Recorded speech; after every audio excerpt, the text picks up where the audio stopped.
இன்றைக்கி நம்ம சுவையான குலோப் ஜாமுன் எப்படி பண்ணுறதுன்னு பார்க்கலாமா? அதுக்கு முன்னாடி இன்றைக்கி என் ஃப்ரெண்டோட ஃப்ரெண்டுக்கு பர்த்டே. அவங்களுக்கு ஒரு விஷ் பண்ணிடலாமா? ஹாப்பி பர்த்டே சுபாஷ் அண்ணா.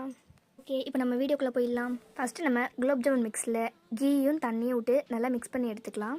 4 விரல் யூஸ் பண்ணி பொறுமையாக மிக்ஸ் பண்ணிக்கோங்க. சப்பாத்தி மாவு மிக்ஸ் பண்ணுற மாதிரி ஹார்டாக மிக்ஸ் பண்ணாதீங்க. நெக்ஸ்ட்டு சுகர் சிரப் ரெடி பண்ணி எடுத்துக்கலாம். இதுக்கு 2 கப் சுகர் எடுத்து அதில் கொஞ்சம் தண்ணி ஊற்றி நல்லா கொதிக்க வச்சுக்கலாம். தண்ணி நல்லா கொதி வந்ததுக்கப்புறம் கொஞ்சமாக ஏலக்காய் தூள் போட்டு இறக்கிடலாம். நெக்ஸ்ட்டு நம்ம ரெடி பண்ணி வச்சுருக்க குலோப் ஜாமுன் மாவை குட்டி குட்டி பால்ஸை உருட்டி எடுத்துக்கலாம்.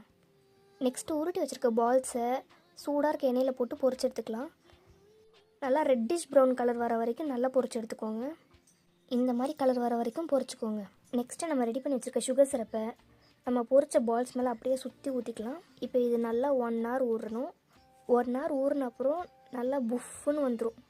அவ்வளோதான். இப்போ இது ஒரு பவுலில் போட்டு மேலே நட்ஸ் போட்டு சர்வ் பண்ணிங்கன்னா டேஸ்ட்டு சூப்பராக இருக்கும்.